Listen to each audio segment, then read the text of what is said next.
Buenos días a todos. Les damos la bienvenida a esta nueva actividad que hemos desarrollado para suscriptores member. Mi nombre es María Inés Maranges y soy gerente de marketing del Observador.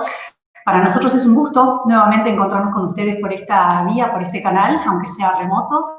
Y en esta oportunidad va a ser justamente para conversar sobre los desafíos que implican tomar decisiones correctas en momentos de incertidumbre. Es por eso que hoy nos acompañan dos expertos de Nobilis, Jerónimo Nin y Mauricio Chilingirbachian. Ellos van a aportar su visión sobre estos momentos tan especiales y nos van a ayudar a identificar los eventuales riesgos y sobre todo las oportunidades que este tipo de contextos presentan.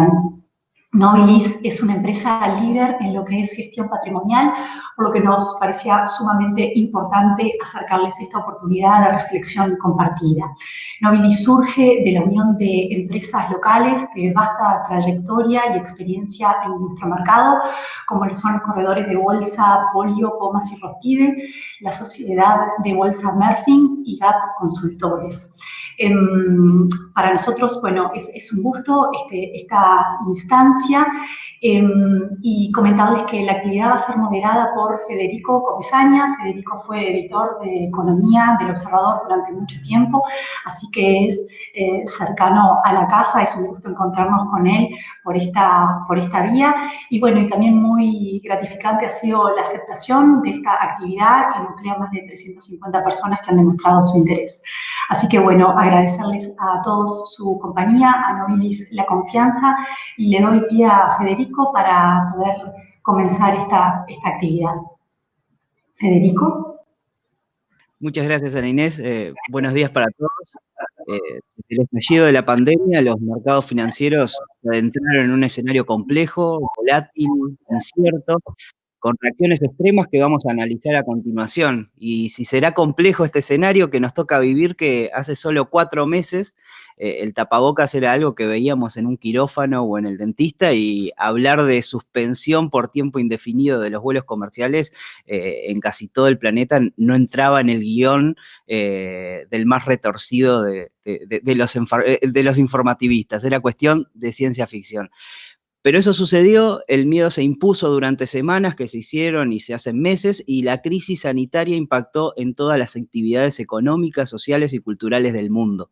Quienes se sentían seguros con sus decisiones de inversión para cuidar su patrimonio, sus ahorros, volvieron a cuestionar sus decisiones.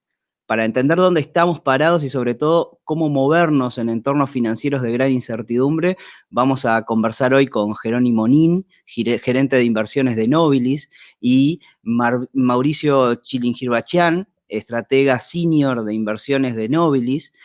La idea es mantener con ellos una conversación sobre estos temas. Ellos prepararon algunas gráficas y otros materiales visuales que seguramente vayan surgiendo a lo largo de la charla y nos ayuden a entender estos fenómenos. Me consta que estuvieron practicando bastante con la plataforma de videoconferencias. Al final, y si el tiempo lo permite, vamos a tener una ronda de preguntas en el chat que tienen a su derecha. Pueden ir ingresando algunas dudas, algunos planteos, reflexiones. Eso lo vamos a ir manejando. Yo voy a hacer una síntesis de eso y se lo vamos a plantear a los oradores.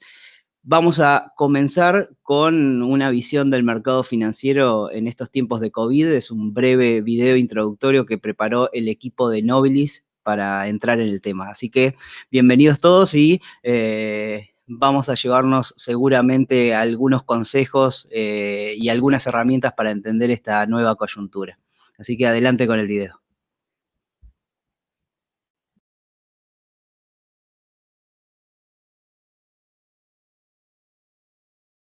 Christmas apparently is not over for Wall Street and your wallet. Stocks climbing to new highs today. Americans keep on spending.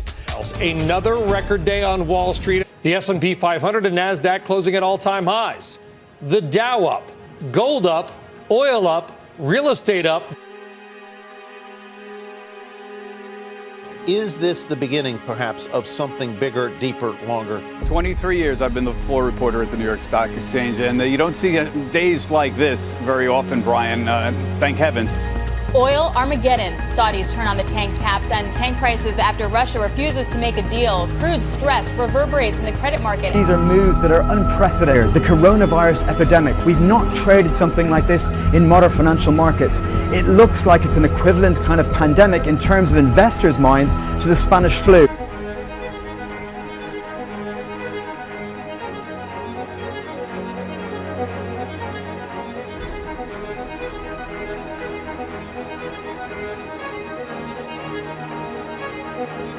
Deeply concerned both by the alarming levels of spread and severity and by the alarming levels of inaction.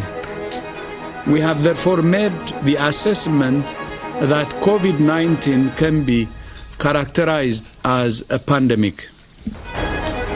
To keep new cases from entering our shores, we will be suspending all travel from Europe to the United States for the next 30 days. Liquidity is the key issue. So we're seeing spikes in volatility. Liquidity is evaporating. How gripped in fear are these markets? Just to understate its impact, but it certainly has created, at the very least, a pandemic. I mean, stocks are trading down with more fear than I've ever witnessed. The coronavirus pandemic is putting an end to the longest economic expansion in U.S. history. We are going into a global recession. We're in an economic downturn. The world is now in recession. Recession in the next quarter or two because everything is shutting down, of course.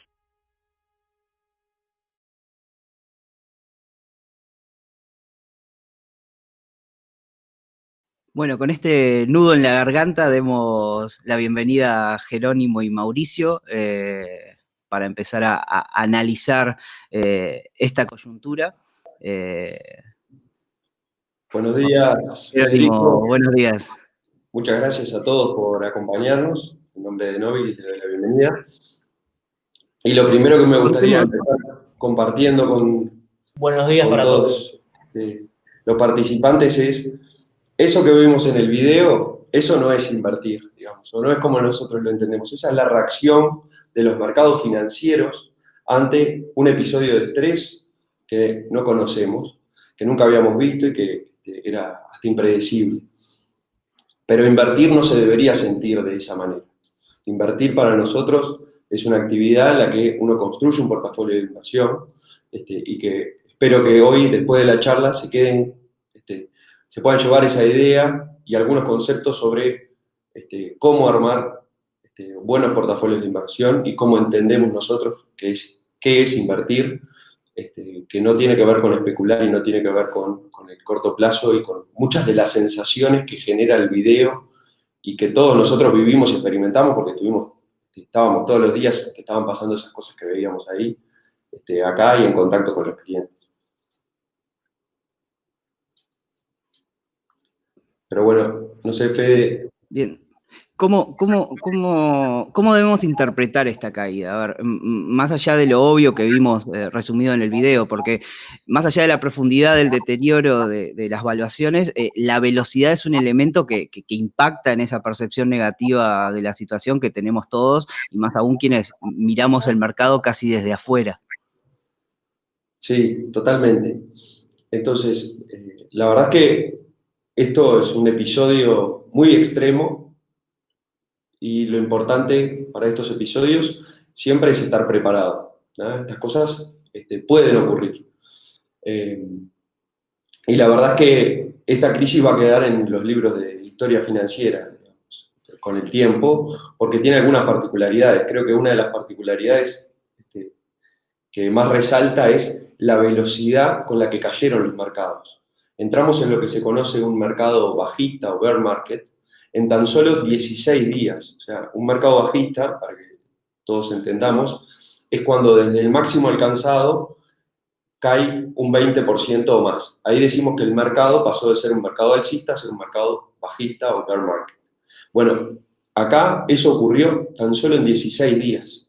Nunca en la historia había sido tan rápido este fenómeno. Y tengo un slide por acá que podemos compartir, que pone un poquito en contexto cómo fue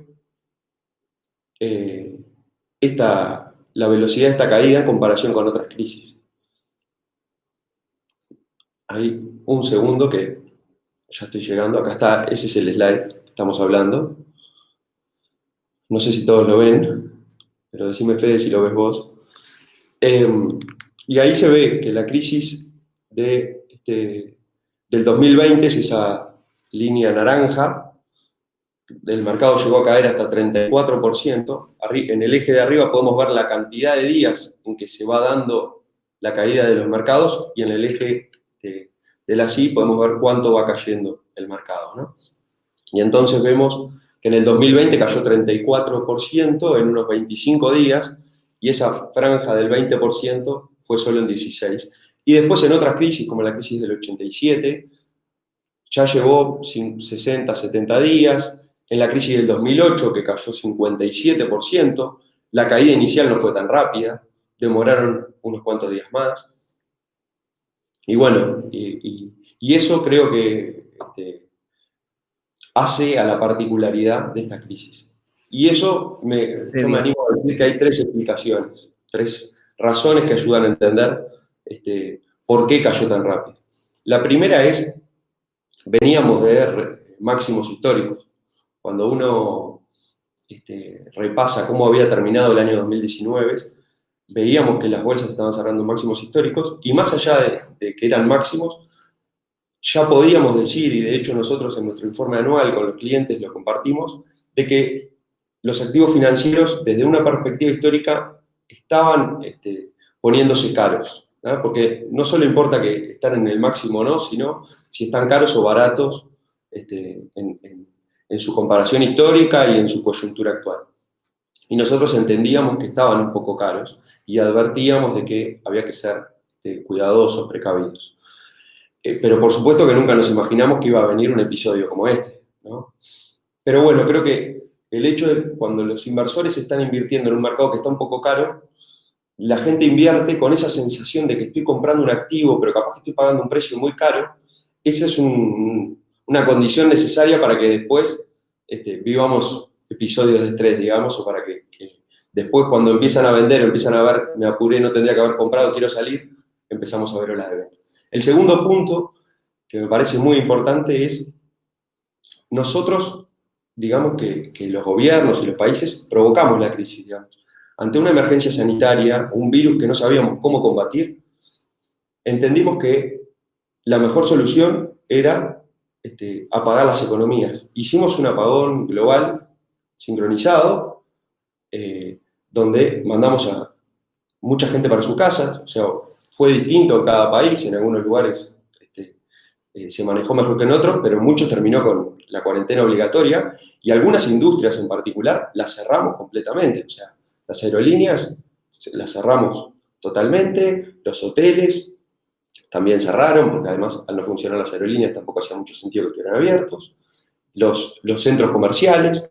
Entonces, ante nuestra capacidad de responder con medicinas o con una solución desde el ámbito de la salud, decidimos apagar las economías. Y lo hicimos a la vez, en forma sincronizada, todos juntos. Y ese me parece que es un punto especial y que hace la rapidez de la caída. Y el tercer punto, que también me parece muy importante, son los aspectos psicológicos o emocionales. Eso que en las finanzas modernas llamamos behavioral finance o finanzas comportamentales, que lo que nos explican es que el inversor, cuando toma decisiones de inversión, inevitablemente entran en juego emociones o aspectos psicológicos. Y creo que en este caso, entre la magnitud de la caída, la situación que estábamos viviendo desde el punto de vista económico, donde mucha gente veía amenazados sus empleos, o se iba a seguro de paro, los seguros de paro en Estados Unidos aumentaron como pocas veces en la historia. A eso se le combinó además que estaba en riesgo nuestra salud o la salud de algún ser querido, ¿tá? Que veíamos como población de riesgo, y eso nos generaba muchas incertidumbres, muchos temores, que creo que ese cóctel de cosas, bueno, ya lo vimos en el video, pero provocó un poco de caos o de pánico, y bueno, y creo que el video lo mostraba bien. El otro punto que me gustaría resaltar para terminar es todo eso generó una confluencia, una ola de ventas masiva.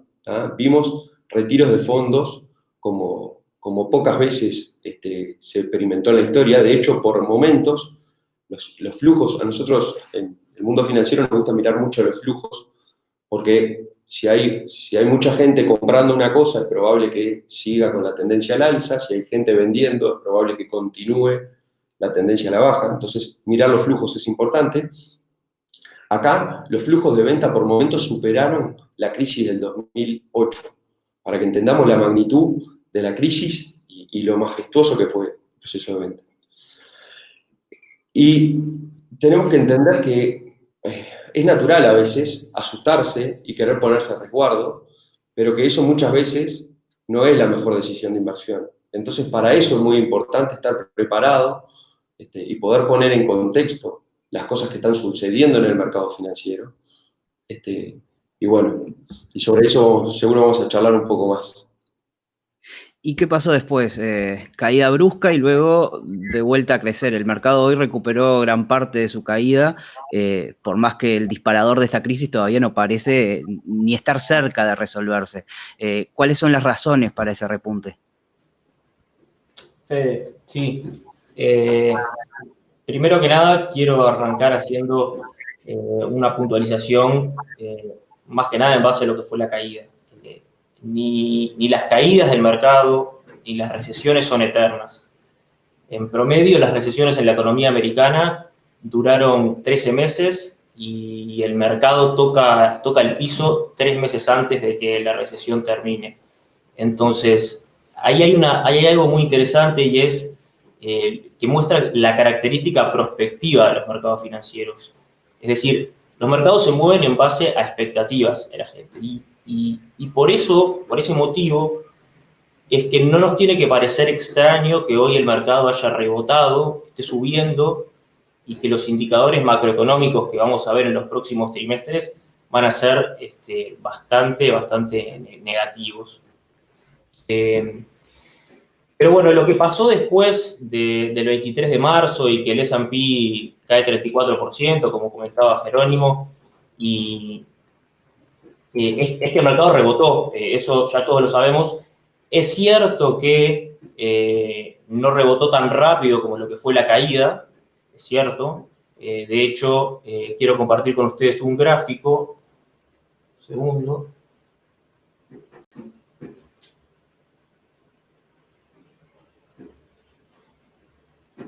Gráfico. Este gráfico lo ilustra muy bien. El mercado no rebotó tan rápido como lo que fue la caída. De hecho, por ejemplo, en Wall Street hay un dicho muy conocido que dice que los mercados bajan por ascensor y suben por escalera. Y creo que este gráfico lo ilustra bien, muestra cómo fue la caída del 34% y el rebote que tenemos en transcurso. Pero de todas formas, desde una perspectiva histórica, el rebote fue bastante más rápido. Ahora, si vamos puntualmente a lo que fueron las razones detrás de este rebote, lo podemos definir con 2 palabras, simplemente 2 palabras. Política expansiva, tanto monetaria como fiscal. Estas han sido tradicionalmente las herramientas que utilizaron los gobiernos para hacer mover la economía, pero que en este caso puntual tuvo algunas particularidades que también hacen especial este rebote. Y esas particularidades son la rapidez y la proporción con la que se aplicaron ambas políticas. En ambos casos no tuvimos precedentes de una política monetaria tan importante y de una política fiscal tan grande. De hecho, si vamos a comparar con la crisis del 2008 y miramos lo que hizo la Fed, en 2008 la Fed, recién en noviembre, 3 meses después de que Lehman Brothers quiebra, es que empieza con su programa de recompra de activos. Y en este caso en particular, el 9 de marzo en el mercado se detectan las primeras señales de liquidez este año. Y el 15 de marzo, es decir, una semana más tarde, la Fed ya tenía pronto un paquete de recompra de activos muy importante y le anunciaba al mercado que estaba pronto a utilizar todas sus herramientas para tratar de restablecer las condiciones normales del mercado. Pero además de lo rápido, la importancia o la particularidad de este programa que impulsó la Fed durante el coronavirus es que fue más amplia que en otros casos. Y cuando hablo de amplia me refiero a la cantidad de activos que quedaron bajo su paraguas, la cantidad de activos que podía salir a comprar al mercado y de esta forma inyectar dinero. Anteriormente solo compraba activos que fueran bonos del tesoro o hipotecas, y en esta oportunidad llegó a bajar esa calidad de activos que compraba. De hecho, llegó a comprar algunos bonos que no tenían grado inversor. Si vamos a mirar por el lado fiscal, también el gobierno de Estados Unidos actuó rápido. El 19 de marzo ya se estaba trabajando en un plan fiscal que permitiera llegar directamente a aquellas personas que se estaban quedando sin trabajo y que no se sabía por cuánto tiempo iban a estar por fuera del mercado laboral. Entonces, acá además de la rapidez y del tamaño del programa, que de hecho fue casi de un 10% del PBI de Estados Unidos, un número muy, muy importante, lo que importó fue el diseño con el que se hizo. Porque atacó directo el problema, entregándole gran parte del programa. Lo que hacía era entregar en la mano a la gente un cheque para que pudiera restablecer su nivel de consumo. Y acá también tengo un gráfico que les quiero compartir, que muestra cómo ya sobre fines de marzo, principios de abril,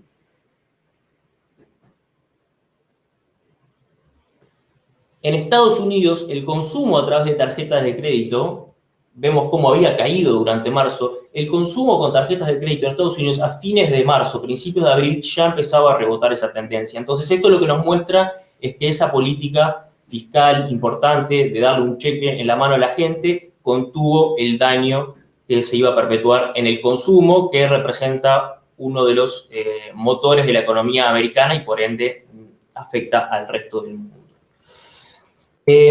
Para seguir y irnos un poquito más a la actualidad, en este momento la postura de los bancos centrales es explícita, de apoyo 100% a lo que son las economías. Esto lo vemos a nivel global, tanto en el mundo desarrollado como en el mundo emergente.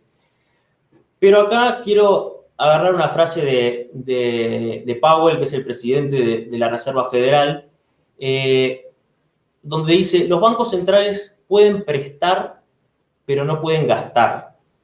¿Y por qué quiero hacer hincapié en esta frase?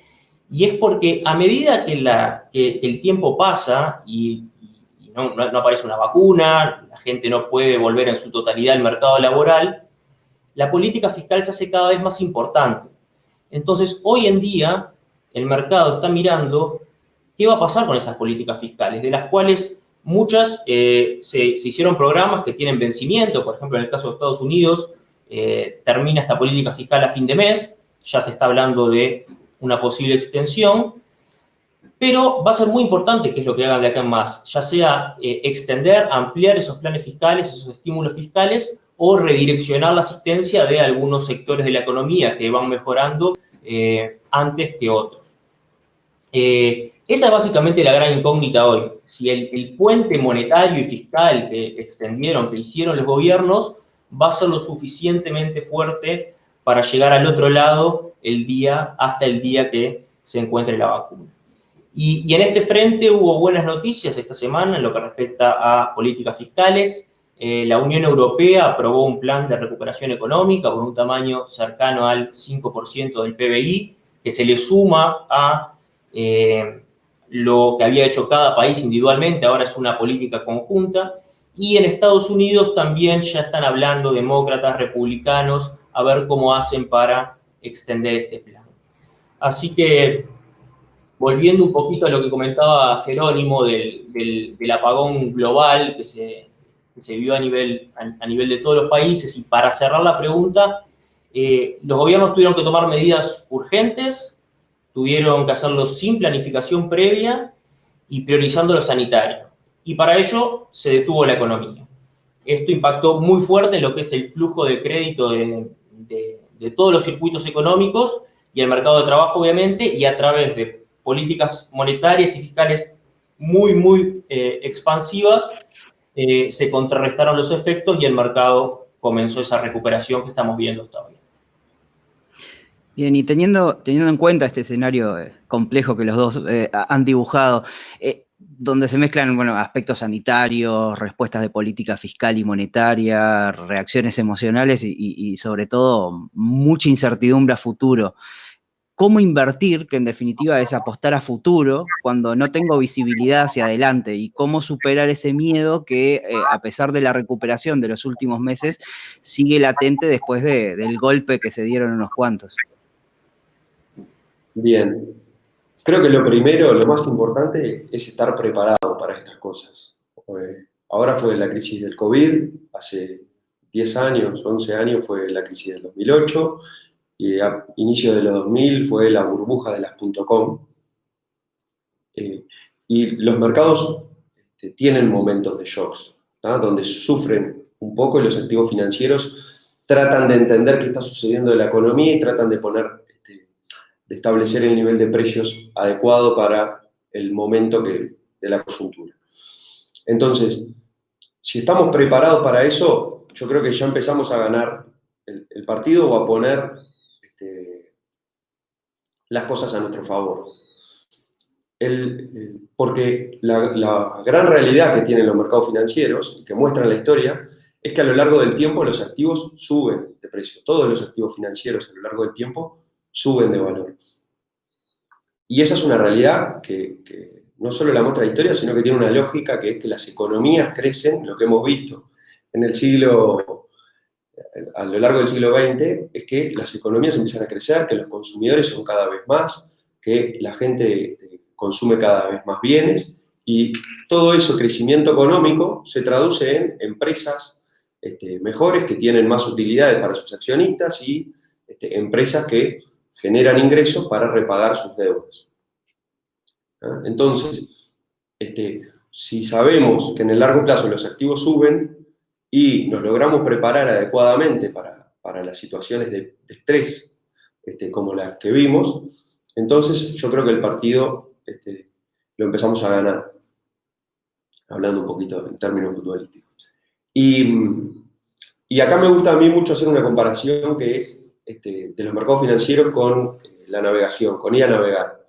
¿Ah? Cuando uno va a navegar, lo primero que tiene que saber es, bueno, ¿cuál es mi objetivo? ¿Hacia dónde voy? No es lo mismo un viaje a Buenos Aires que si quiero dar la vuelta al mundo en un barco. ¿Ah? Entonces, lo primero que tengo que fijar es mi objetivo. Y después lo otro que voy a tener que hacer para alcanzar ese objetivo es elegir mi barco. ¿Ah? Y hay distintos barcos, hay barcos que pueden ir más rápido, hay barcos que pueden ir más lentos, pero hay barcos que son más seguros. Entonces, eso es un poco lo que tenemos que hacer. Y después nos fijamos, bueno, cómo va a estar el clima para navegar, cuál es la mejor ruta para seguir. Y eso creo que es entender un poco cuál es la coyuntura de mercado, qué estamos viviendo, cuál es la realidad en la que estamos tomando las decisiones de inversión. Y a partir de ahí, yo creo que ya lográs resolver el objetivo sobre cómo armar el portafolio de inversión de cada uno, teniendo esas cosas en cuenta. Y esa es nuestra filosofía de inversión. Nuestra filosofía de inversión parte de que cada persona entienda cuáles son sus objetivos, qué está buscando alcanzar con su portafolio de inversiones, y ayudarlo a construir un barco que le permita atravesar las tormentas. Y dejamos hacer hincapié en que las tormentas son eventos muy extraordinarios, no es lo común. Lo más normal es que el clima esté lindo y esté lindo para navegar, por así decirlo. Y de hecho, si nos fijamos, y vuelvo a los gráficos, la historia muestra un poquito que Dame un segundo que me acomodo con la tecnología.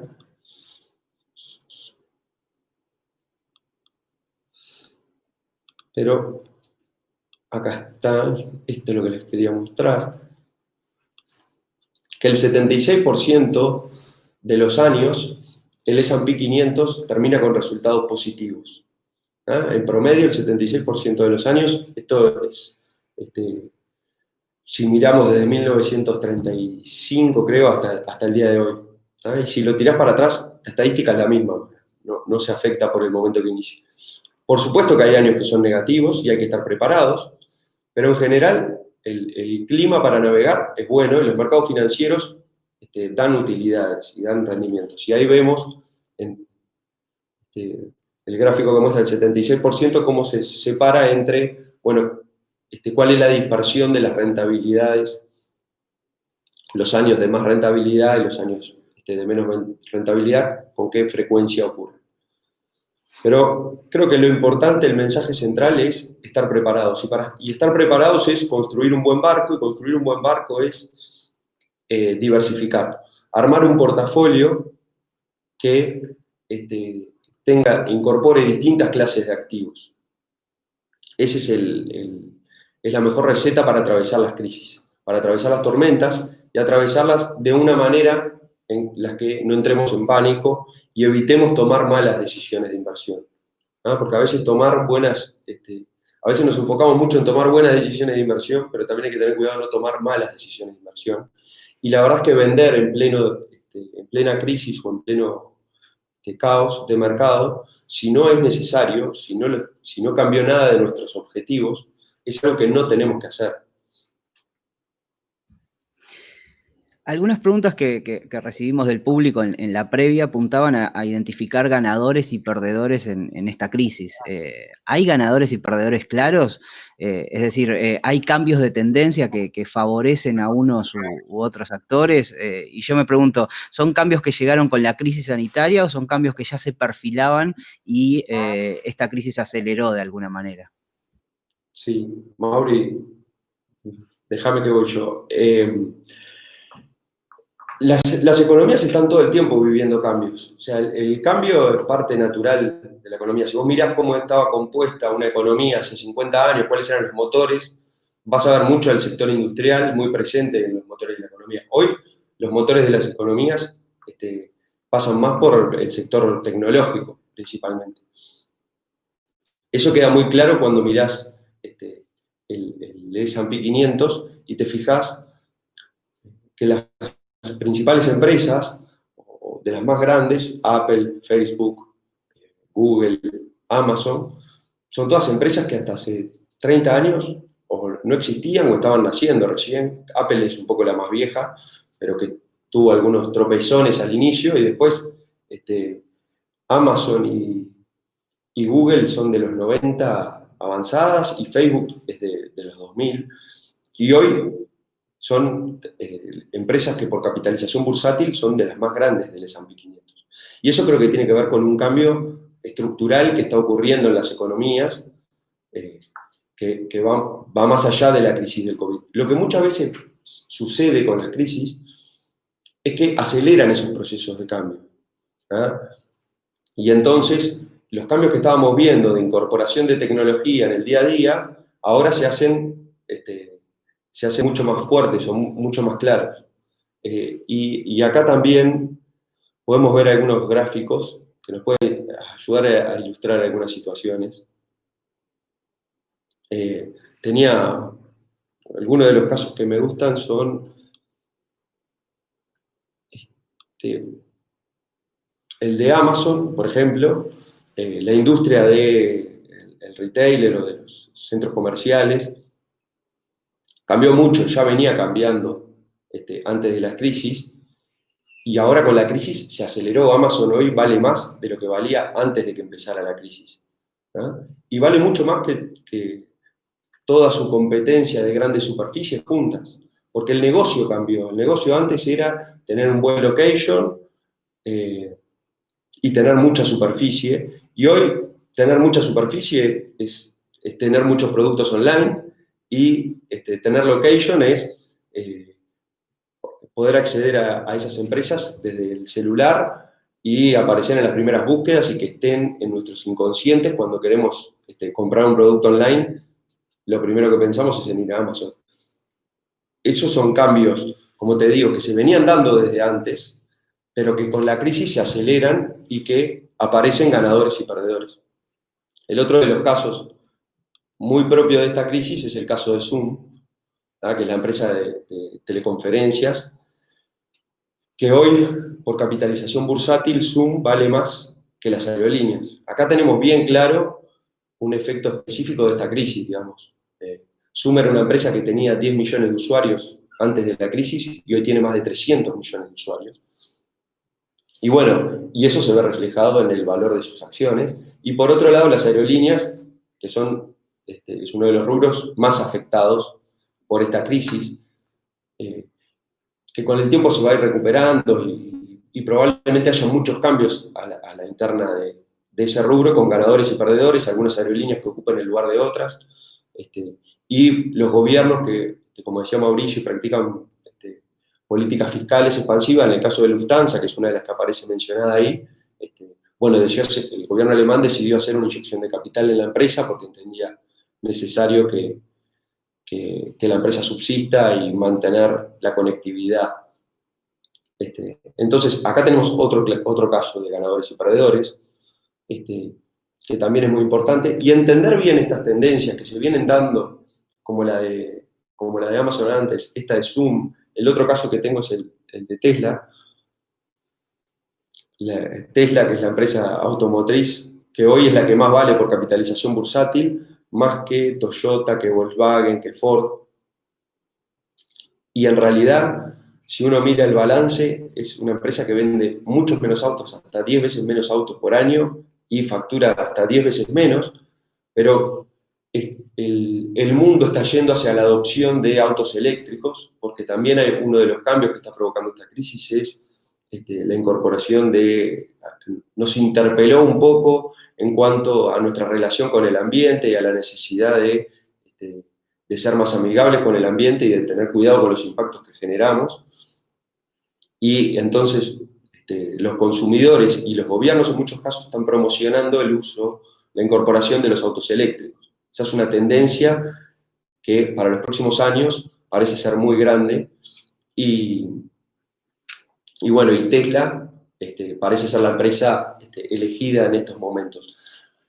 Esos cambios que podamos decir que son estructurales, es muy importante entenderlos bien, porque entender esos cambios es parte de nuestro trabajo y es parte de las cosas que hacen a la diferencia en las rentabilidades, digamos, ¿no? Elegir los sectores que van a salir fortalecidos y aquellas empresas dentro de esos sectores que van a salir fortalecidas después de la crisis y que van a liderar el crecimiento económico, es muy importante, ¿sabes? Pero hay que ser precavido también, porque las tecnologías cambian y cambian muy rápido, y en algún momento, no sé, por poner un ejemplo, Blockbuster iba a ser el futuro de los videos, y hoy es todo Netflix. En algún momento Apple estaba en jaque ahí con BlackBerry y ver cuál era de los dos modelos el que funcionaba, y bueno, después terminó primando Apple. Entonces, hay muchas decisiones también que hay que entender que toma cada compañía y que toman sus rivales o sus competidores adentro de esas industrias.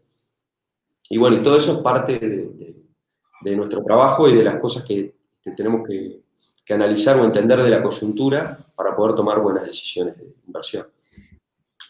Entonces, en la práctica y teniendo en cuenta esta complejidad de incertidumbre y asumiendo también ese concepto que siempre sobrevuela cuando hablamos de inversiones y de finanzas, que es el de la diversificación, ¿qué recomiendan ustedes a sus clientes que hagan con sus portafolios durante estos episodios de crisis? Federico, a ver si te puedo cambiar un poco el orden para responder esta pregunta. Primero te quiero decir qué es lo que no hay que hacer cuando el mercado entra en pánico, como vimos durante marzo y la bolsa cae varios días consecutivos. Lo que no hay que hacer es salir corriendo a vender. Vender, cuando el mercado está cayendo, está influenciado por el miedo que sentimos. Todo eso que estudia el Behavioral Finance que comentaba Jerónimo al principio. Y ese mismo miedo nos puede hacer quedarnos por fuera del mercado y perdernos el rebote, y dejando como resultado esto un patrimonio erosionado. Las recuperaciones iniciales son siempre muy fuertes, y perderlas puede ser muy, muy, muy costoso para los inversores de largo plazo. Entonces, Esto no es algo que lo estoy diciendo yo, lo dice la historia. Si miramos lo que han sido las caídas de entre 5 y 10%, el mercado vuelve a su nivel pre-caída en menos de un mes. Y si miramos las caídas de entre 20 y 30%, que son muy poco frecuentes, en esos casos el mercado recuperó en menos de un año. Entonces, lo importante acá es entender que durante estos eventos lo que la historia muestra es que siguen rebotes rápidos e importantes. Y perdérselos puede ser muy, muy costoso. Antes de dejarse llevar por los titulares, que en momentos como marzo, lo veíamos en el video, son bastante llamativos, nos ponen nerviosos. Lo que el inversor tiene que hacer ahí es evaluar si sus objetivos cambiaron, básicamente. Si sus objetivos no cambiaron, y ahora sí, te respondo, lo aconsejable es mantenerse invertido. Repito, esto sí es lo que hay que hacer, mantenerse invertido. Y acá quiero, a ver si tengo el gráfico quiero mostrarles un ejemplo para redondear este concepto, que muestra la importancia de esto que les decía de mantenerse invertido.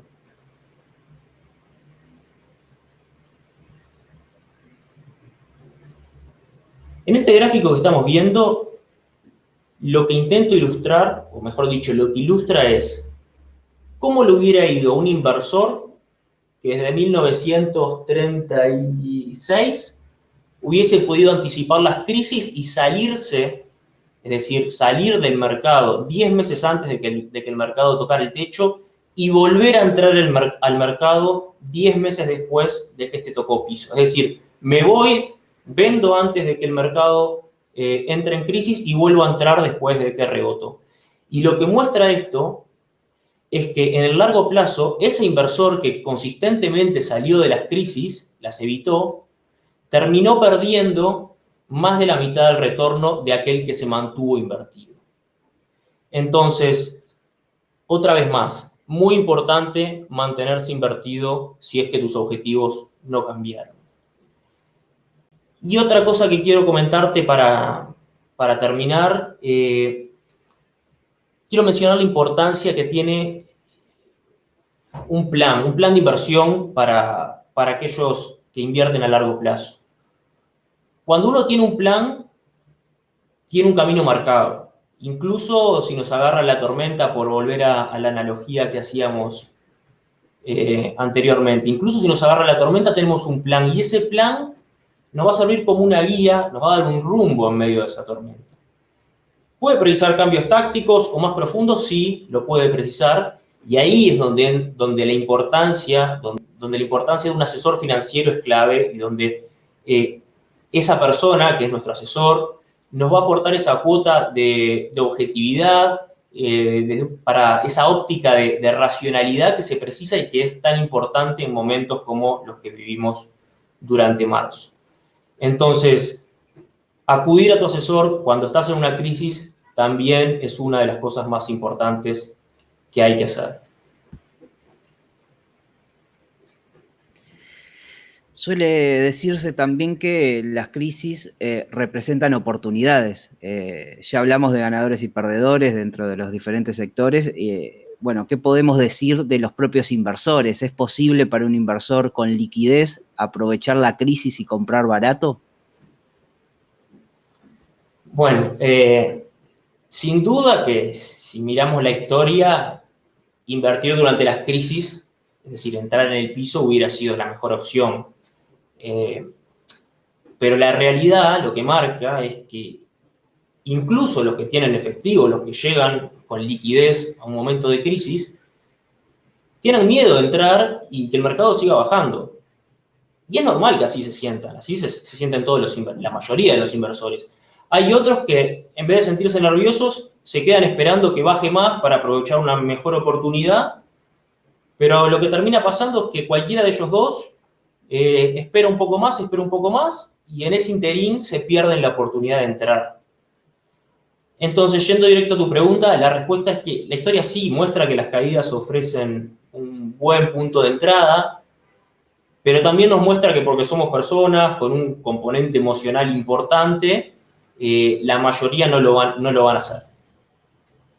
Pero lo más importante de todo, y este es un ejemplo que me gusta mucho y que se los voy a mostrar ahora, es que además de que nadie sabe cuál va a ser el piso, tampoco necesitamos saberlo si lo que estamos haciendo es invertir, y acá digo invertir, y quiero ser claro, en contraposición a lo que sería especular. Invertir es armar un plan y darle tiempo para que madure. Entonces, acá, lo que ilustra este gráfico es aquel inversor que tuvo la peor puntería de todas, la peor suerte. Tenía $100.000 en el 87 y los puso cuando el mercado estaba más caro, antes de la crisis. Después, en la burbuja de las .com, puso $100.000 más cuando el mercado estaba lo más caro posible. Y en el 2008 volvió a hacer lo mismo, volvió a poner $100.000 más previo a que el mercado cayera. Ese inversor que puso $300.000 y los puso cuando el mercado estaba en su techo, en el largo plazo terminó convirtiendo esos $300.000 en 2.600.000, es decir, un 9% de retorno anualizado.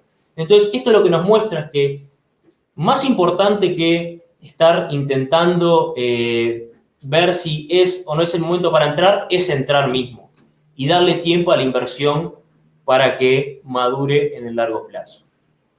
Pero no quiero escapar a tu pregunta, Federico, y quiero dejar dos o tres cosas para aquellos que tengan liquidez y la quieran utilizar durante una crisis. La primera, un poco ya se los dije, pero es no pierdan tiempo intentando adivinar cuál va a ser el piso, porque primero eso no es invertir y además tienen muchas chances de errarlo. Si realmente lo que quieren es aprovechar la situación, aprovechar el momento en que el mercado cae, pueden usar una estrategia de entradas escalonadas y esto lo que les va a permitir es asegurar un precio promedio en vez de concentrar todo el momento, toda la compra en un solo momento. Y por último, si hay algo que me parece muy importante mirar durante las crisis es estar bien atento a qué es lo que están haciendo los gobiernos y bancos centrales. Por lo general, estas entidades marcan la cancha. Y como dice otro dicho de Wall Street que es muy conocido, don't fight the Fed, no vayas contra la Fed, esa suele ser una decisión muy inteligente.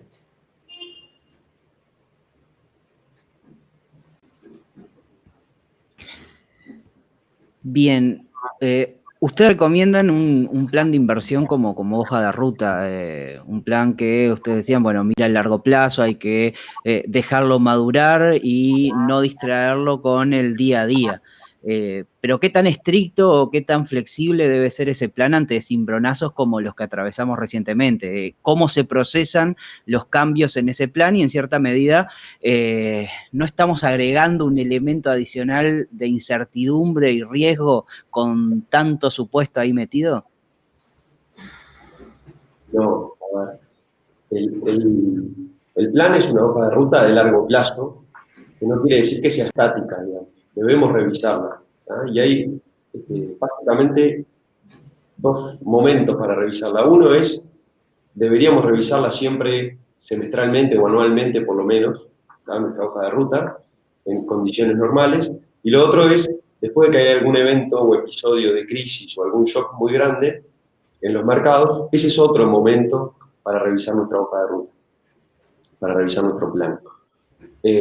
¿Por qué? Porque cambia mucho la coyuntura, pero no durante la crisis, digamos. Hoy quizás sí es un buen momento para que aquel inversor se siente de nuevo con su asesor financiero y compartan un poquito, repasen sus objetivos, ver, pasó la tormenta, bueno, cómo seguimos para adelante y cuáles son, si los objetivos del inversor siguen iguales, si queremos seguir con el mismo barco.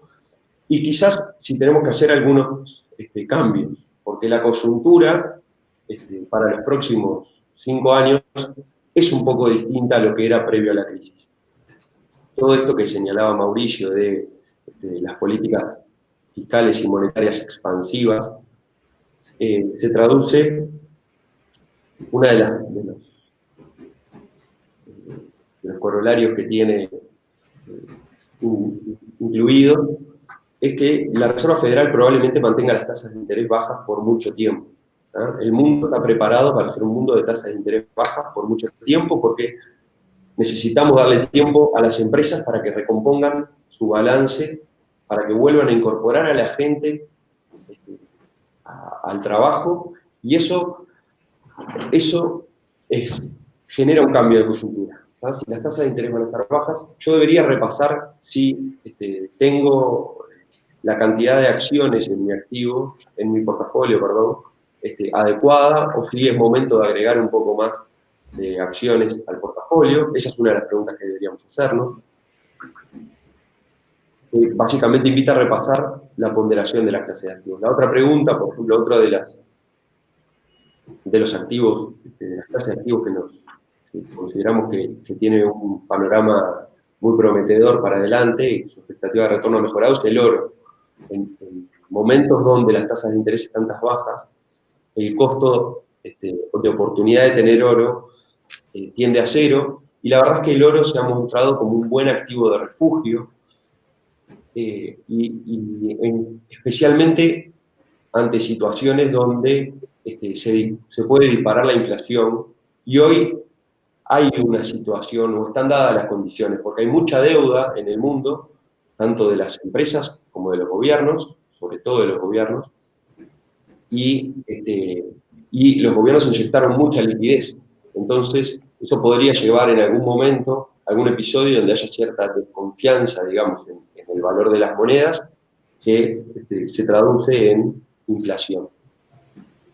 Y bueno, entonces, el oro ahí tendría un rol muy interesante, muy atractivo para jugar en los portafolios, y creo que todos los inversores deberían preguntarse, bueno, ¿cómo me cubro ante un riesgo de inflación? ¿No? ¿Qué parte de mi portafolio me está cubriendo ante un posible riesgo de inflación? Que quizás hoy no está sobre la mesa, probablemente durante 1 o 2 años no esté sobre la mesa, por todo un año, pero quizás después sí empiece. Y la verdad es que estas decisiones tenemos que tratar de anticiparlas un poco, porque después cuando todo el mundo ya lo ve, ya se materializó. Yo ahí puedo acotar algo a la respuesta de Jerónimo. Esto es como lo que él comentaba, es más el escenario macroeconómico y del mundo financiero. Después están lo que son las preguntas más de situación personal de cada inversor. Por ejemplo, ¿mis objetivos cambiaron? Si no cambiaron, ¿mi portafolio todavía está en carrera para cumplir mis objetivos? Un ejemplo, estoy ahorrando, soy un inversor que está ahorrando para mi retiro. Entonces, después de una crisis, mi portafolio, como lo tengo armado hoy, más las contribuciones que voy a poder, los ahorros que voy a poder hacer mes a mes para agregar a mi portafolio, ¿me van a permitir en este nuevo escenario llegar a mi objetivo de inversión para poderme jubilar? Y ahí sí, si estoy en carrera, si mi portafolio sigue en carrera, bueno, ahí sí puedo empezar a mirar un poco más en detalle, por ejemplo, los porcentajes que tengo dentro de mi portafolio de las clases de activo. ¿Están en línea con los objetivos propuestos, con mi plan financiero? Por ejemplo, en este caso en particular, los bonos y las acciones este año, ambos cayeron y subieron bastante de la mano, entonces puede que las proporciones dentro del portafolio, en este caso en particular, no se hayan visto tan alteradas, pero no es algo que se repita en todas las crisis, entonces está bueno mirarlo. Y una vez que hago como ese paneo más general de lo que son las clases de activo dentro, los distintos tipos de activo dentro de mi portafolio, ahí puedo empezar a mirar dentro de cada uno de ellos. Por ejemplo, el primero, ¿cómo está mi nivel de liquidez? Si tenía otros ingresos, tenía trabajo, tenía un negocio, ¿cómo le afectó la crisis? Los ingresos que percibía por esas otras vías, ¿van a estar afectados? ¿Preciso tener parte de mi portafolio para cubrirme los próximos meses? ¿Preciso tener un determinado colchón de liquidez? Esas son preguntas que son bastante importantes a la hora reevaluar, de revisar, mejor dicho, el portafolio después de una crisis. Si miramos las acciones, por ejemplo, ¿cuánto pesan las acciones? ¿Cuánto quedaron pesando después de la crisis? No todas se comportan igual. Estaba el ejemplo que mostraba Jerónimo de Zoom y las aerolíneas. Cuando salgo de la crisis, la exposición que tengo en cada sector de la economía es la que deseo.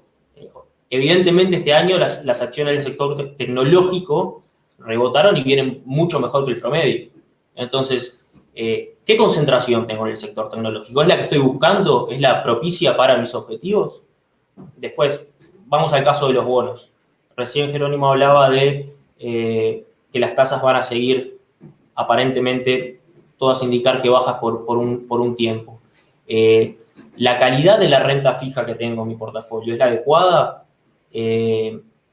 Puede que algunos activos, como los bonos del Tesoro americano, hoy en estos niveles de tasas parezcan poco atractivos, pero no hay que perder de vista el rol que cumplen.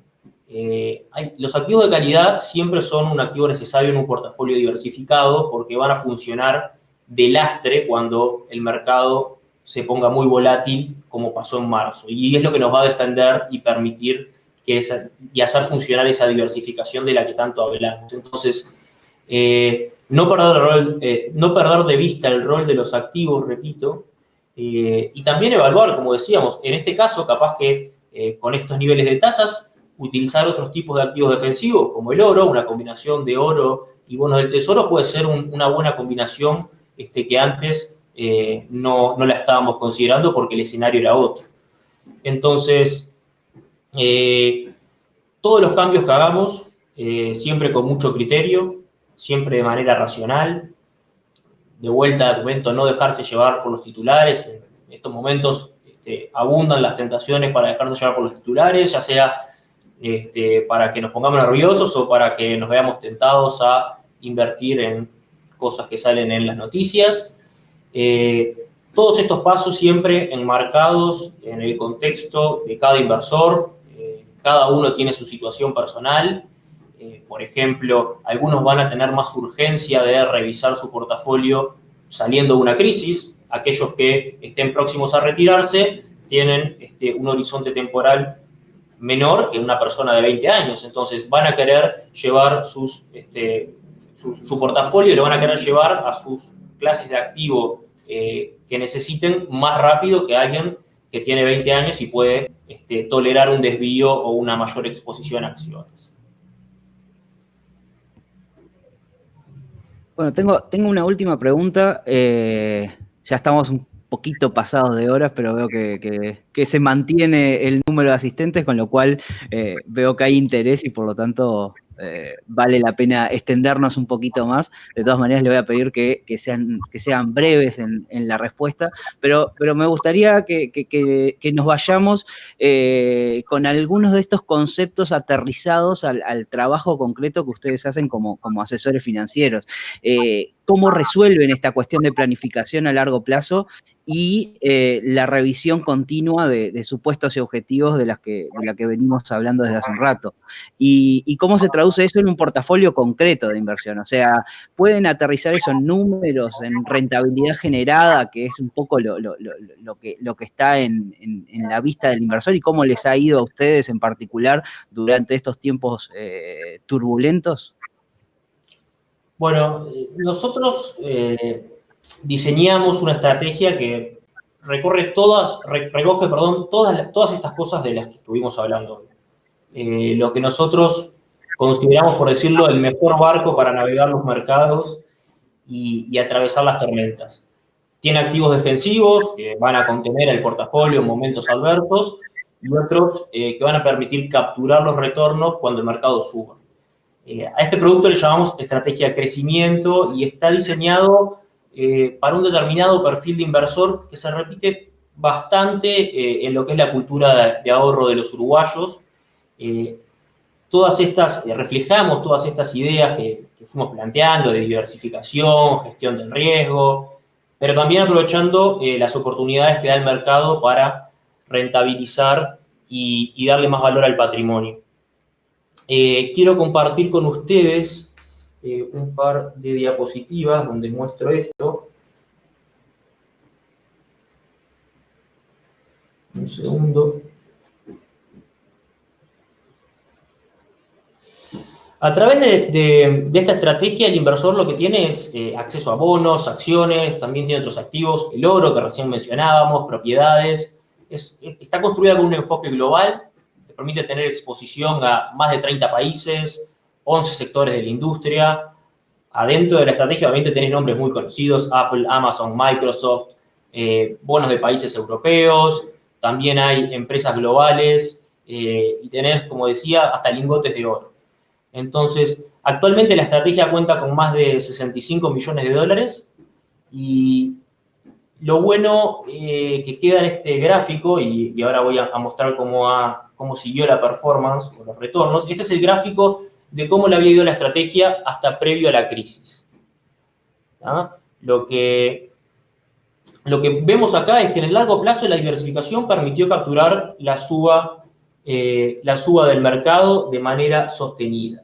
Si vamos puntualmente a lo que pasó durante la crisis, obviamente la estrategia no es inmune a todo lo que pasa en el mercado, pero incluso en el peor momento, cuando el mercado tocó su piso, en la caída más rápida de la historia, la estrategia cuidó el capital de los inversores de largo plazo.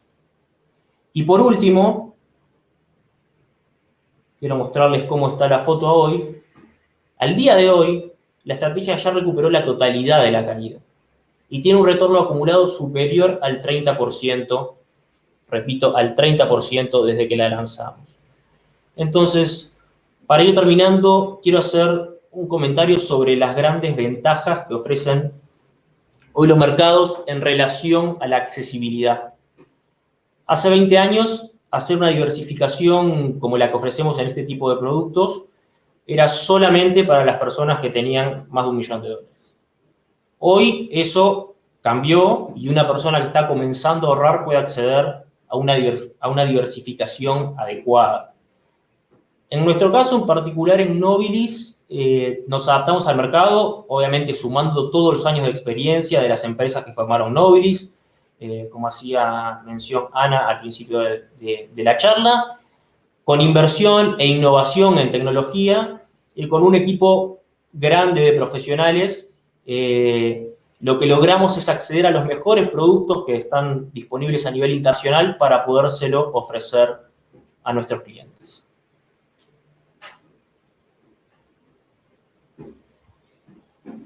Bueno, muchísimas gracias Jerónimo y Mauricio.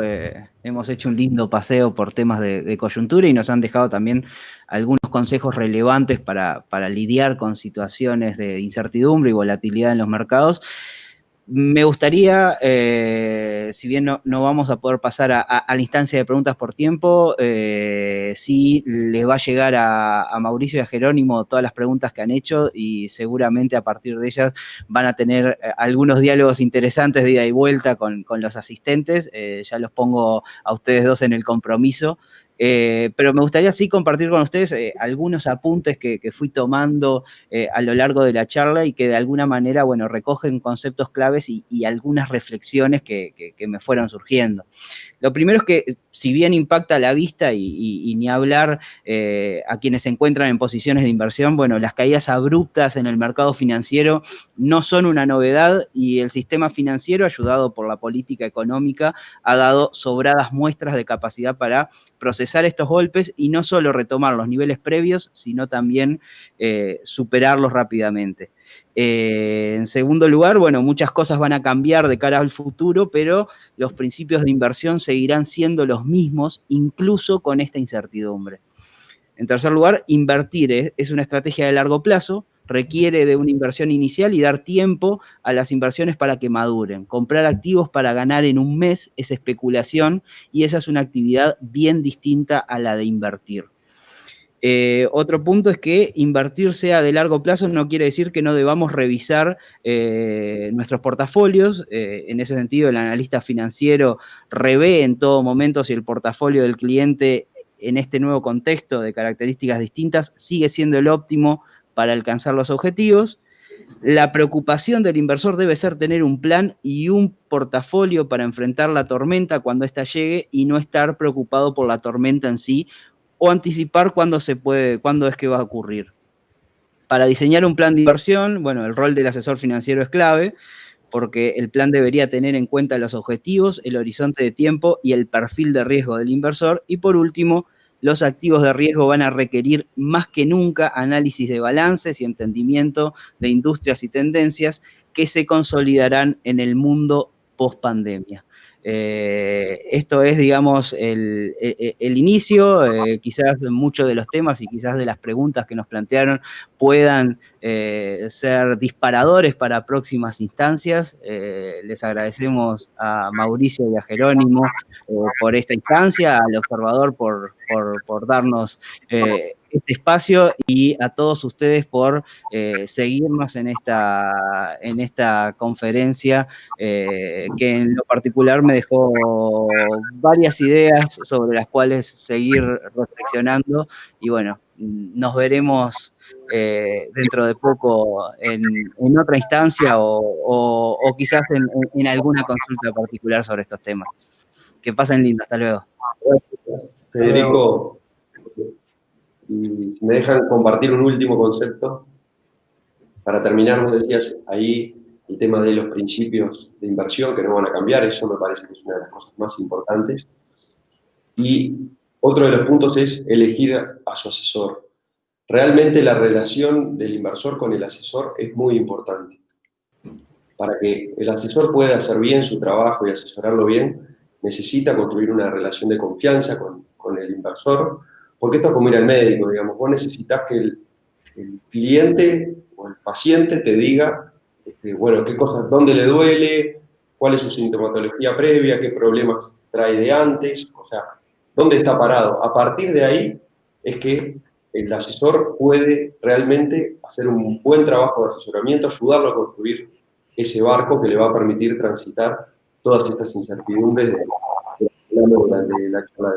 Y bueno, gracias a todos y perdón por la extensión ahí al final, pero no quería dejar de compartir ese concepto que me parece importante para todos.